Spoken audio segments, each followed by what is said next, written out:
नमस्कार, आप देख रहे हैं प्राइम टीवी। मैं हूं आपके साथ आरती तिवारी। वक्त हो चुका है प्राइम उत्तर प्रदेश का, जहां लखनऊ में अयोध्या की मिल्कीपुर उपचुनाव को लेकर एक बड़ी खबर सामने आ रही है। जी हां, जहां भाजपा के टिकट के लिए काफी हद तक उम्मीदवारों का नाम साफ होता हुआ दिख रहा है। आपको बता दें कि मिल्कीपुर में सुरेंद्र कुमार रावत को भाजपा उम्मीदवार के लिए प्रबल दावेदार माना जा रहा है और इस बात को लेकर राजनीतिक गलियारों में सुर्खियां जोर पकड़ती हुई नजर आ रही है, क्योंकि सुरेंद्र रावत ने उप परिवहन आयुक्त के पद से स्वैच्छिक सेवानिवृत्ति की मांग की है। उन्होंने ये मांग पारिवारिक कारणों का हवाला देकर शासन को भेजी और ऐसे में सेवानिवृत्ति से महज 2.5 महीने पहले उनका ये कदम उठाना कई अटकलों को जन्म दे रहा है और लोग कयास लगा रहे हैं कि भाजपा की तरफ से सुरेंद्र कुमार रावत को मैदान में उतारा जा सकता है।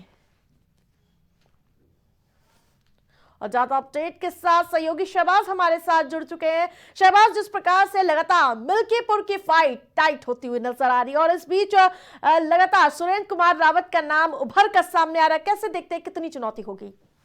देखिए, बिल्कुल, क्योंकि कहीं ना कहीं देखा ये जा रहा है कि फैजाबाद के जो सांसद हैं अवधेश प्रसाद, उनके जो बेटे हैं अजीत प्रसाद को समाजवादी पार्टी ने कहीं अपना उम्मीदवार घोषित कर दिया है। भाजपा भी पिछले वर्ग से ही एक प्रत्याशी को उनके खिलाफ खड़ा करना चाह रहा था। ऐसे में सबसे आगे जो नाम चल रहा है अभी तो वो सुरेंद्र कुमार रावत का चल रहा है। उनके नामों के अटकलें जो है वो काफी तेज चल रही हैं और मिल्कीपुर की जो सीट है वो कहीं ना कहीं इस वक्त सबसे हॉट सीट बन चुकी है, क्योंकि आरती, जब हमने देखा था कि जब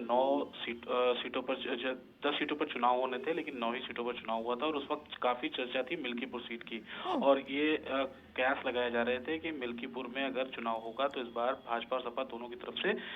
काफी रस्साकशी देखने को बिल्कुल। अभी हमने 9 सीटों के चुनाव परिणाम देखे थे, जहां 7 पर भारतीय जनता पार्टी और 2 सीट पर समाजवादी पार्टी नजर आ रही थी, लेकिन 2 सीट कटहरी और यही नहीं, जो मिल्कीपुर सीट है उसकी जिम्मेदारी मुख्यमंत्री के कंधों पर है, तो ऐसे आसानी से जाने नहीं दे सकती है भारतीय जनता पार्टी। बिल्कुल, क्योंकि कहीं ना कहीं एक खास रणनीति और खास प्लानिंग के तहत योगी आदित्यनाथ ने पूरी किलेबंदी कर रखी है मिल्कीपुर की, और मिल्कीपुर जीतकर एक जो मैसेज है बीजेपी अपना देना चाहती है कि अयोध्या उसका गढ़ है, क्योंकि 90 के दशक से कहीं ना कहीं जो राजनीति है वो इसी के इर्द गिर्द ही, राम मंदिर और अयोध्या के इर्द गिर्द ही बीजेपी घूमती नजर आई है। हमेशा लाल की शटवाणी का दौर रहा हो, चाहे फिर अटल बिहारी वाजपेयी का दौर रहा हो या फिर आज के नरेंद्र मोदी का दौर रहा हो, हर दौर में भारतीय जनता पार्टी के नेता भले ही चेंज हुए हैं, लेकिन जो मुद्दा रहा है, जो सियासत रही है, वो कहीं ना कहीं राम मंदिर और अयोध्या के इर्द गिर्द ही घूमती नजर आई है। और ऐसे में अयोध्या बीजेपी का ट्रेडमार्क है और उसको हर हाल में हासिल करके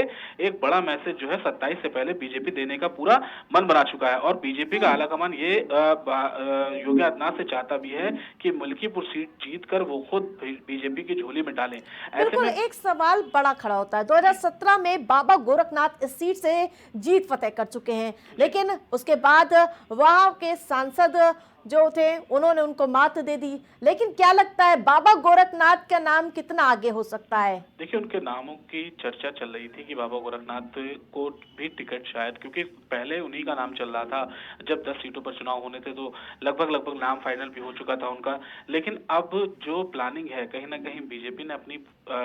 चेंज कर दी है और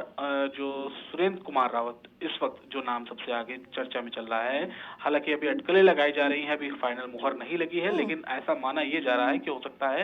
कि पिछला बनाम पिछड़े की जो लड़ाई है, क्योंकि पिछला जो वहां पर प्रतिशत है वो भी काफी ज्यादा है मिल्कीपुर सीट पर, और ये हमारे जो सांसद अब की जीत के आए हैं अवधेश प्रसाद, वहां से 9 बार के मतलब विधायक रह चुके हैं, मतलब कई, और इसलिए वो जो गढ़ है समाजवादी पार्टी का ही माना जाता है, लेकिन उस गढ़ को ही भारतीय जनता पार्टी कहीं ना कहीं सेल लगाने की देखने वाली बात होगी कि इस गढ़ को कौन फतेह करते। तमाम अपडेट के लिए धन्यवाद आपका।